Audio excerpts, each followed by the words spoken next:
¿Te imaginas estar tomando un café tranquilo en París, sin sospechar que el mundo está a punto de explotar? Hoy vamos a viajar a 1914, al momento exacto en que Europa pasó de los valses y los cafés elegantes a las trincheras y el barro. Bienvenidas, bienvenidos a este episodio, donde vamos a contar, casi como una película, cómo un giro equivocado en una calle de Sarajevo ayudó a desencadenar la Primera Guerra Mundial. No empezó con tanques ni con grandes discursos, empezó con un coche mal dirigido y 2 disparos. Acompáñanos porque vamos a ir por partes. Primero, la calma antes de la tormenta. Luego, el atentado en Sarajevo. Después, el efecto dominó de las alianzas. Y cerraremos con cómo todo esto cambió el mapa del mundo y la idea que Europa tenía de sí misma. Y mientras escuchas, pregúntate, ¿de verdad la historia la escriben solo los grandes planes o también los pequeños errores? Primero, situémonos. Año 1914. Europa vive lo que se llama la Belle Époque. Imagina cafés llenos en París, luces, música, avances tecnológicos, moda, ciencia. En Viena suenan valses, la gente habla de progreso. No parece para nada la antesala de una guerra mundial. Pero debajo de esa fachada elegante, Europa era un auténtico barril de pólvora. Las potencias estaban en lo que se conoce como paz armada. En público se daban la mano, firmaban acuerdos, sonreían en las fotos, pero la otra mano la tenían lista en el pomo de la espada. ¿Y qué estaba encendiendo esa mecha? Podemos resumirlo en 3 I. Primera I, imperialismo.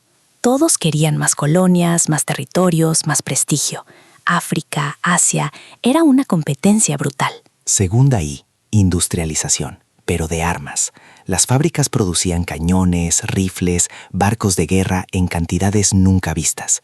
No solo podían hacer la guerra, casi parecía que se estaban preparando para que fuera inevitable. Y la tercera I, ideologías, sobre todo el nacionalismo. Cada pueblo se veía a sí mismo como especial, único, superior, oprimido, una mezcla peligrosa. ¿Te suena esa sensación de nosotros contra ellos? Pues en 1914 estaba por todas partes. Con este cóctel preparado, saltamos al bloque 2, Sarajevo, 28 de junio de 1914. Aquí es donde la historia acelera. Imagina la escena. Sarajevo, ciudad del Imperio Austrohúngaro, pero con mucha población serbia y eslava. Ese día se recuerda una derrota histórica de los serbios frente a los otomanos, una fecha muy simbólica. Y justo ese día, ¿quién decide visitar la ciudad? El archiduque Francisco Fernando, heredero del trono de Austria-Hungría. Para muchos serbios y para los nacionalistas de la zona, su visita era una provocación. No era una visita cualquiera, era casi un recordatorio. Seguimos mandando aquí.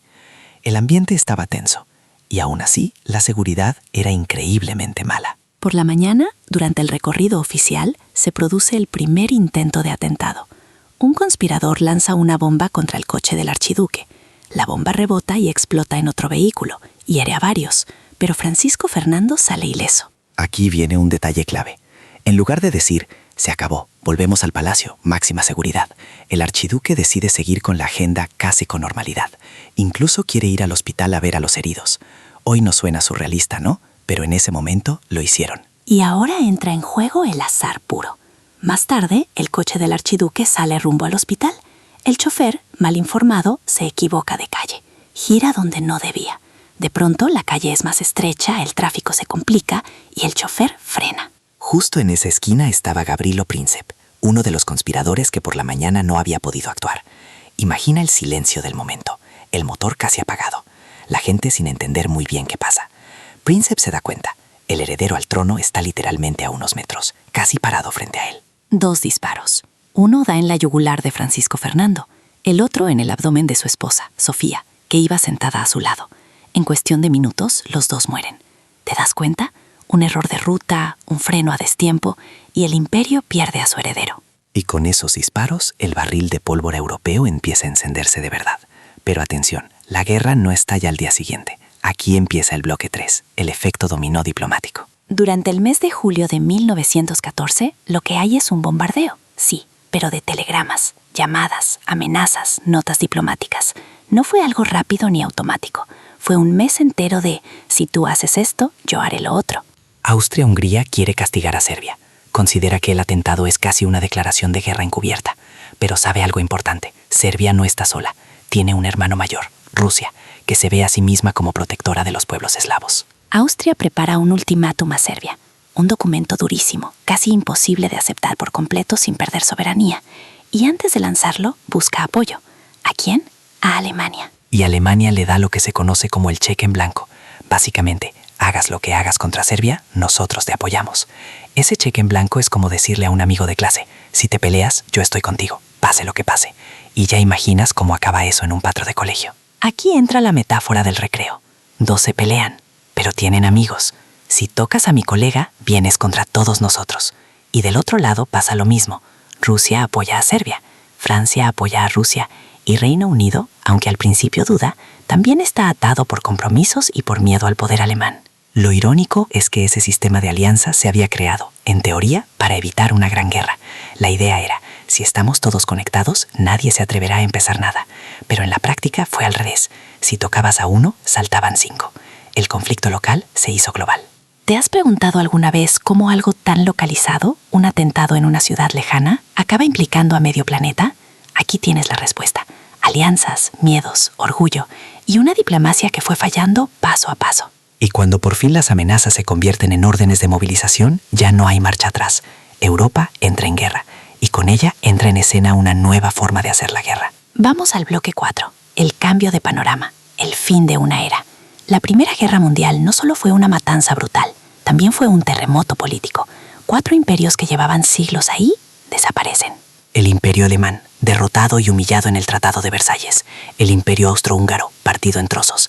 El Imperio Otomano, agotado, que poco a poco se deshace y da paso a la Turquía moderna. Y el Imperio Ruso, que se hunde en la Revolución y se convierte en la Unión Soviética. Del otro lado, aparecen nuevos países en el mapa. Polonia, que llevaba más de un siglo repartida entre varias potencias, renace. Nace Checoslovaquia. Se forma Yugoslavia, uniendo varios pueblos eslavos del sur bajo un mismo estado. El mapa de Europa que más o menos conocemos hoy empieza a dibujarse ahí. Pero no es solo una cuestión de fronteras, es también un cambio brutal en la manera de entender la guerra. Se acabó la imagen romántica de la caballería, los uniformes brillantes y las cargas heroicas. En su lugar aparecen los tanques, el gas químico, la artillería pesada masiva, los aviones de combate, la modernidad, pero en su versión más oscura. Muchos dicen que Europa perdió su inocencia en esas trincheras. La gente vio de lo que era capaz la tecnología cuando se ponía al servicio de destruir, no de crear. Y todo esto nos lleva al bloque 5, la conclusión. Volvamos a Sarajevo un momento. Piensa en esa esquina, en ese coche, en ese giro equivocado. ¿Cómo es posible que un error de ruta, un conductor que dobla donde no debe, acabe relacionado con una guerra que costó alrededor de 20 millones de vidas, entre muertos y desaparecidos? Suena casi increíble. No significa que todo dependiera solo de ese despiste, claro. Detrás había décadas de tensiones, armas acumuladas, nacionalismos encendidos, imperios inseguros. Y ahí está una de las grandes lecciones de esta historia. La historia no la escriben solo los grandes planes, los tratados y los discursos. También la marcan las casualidades, los errores mínimos, las decisiones de un instante. Así que te dejo con esta pregunta.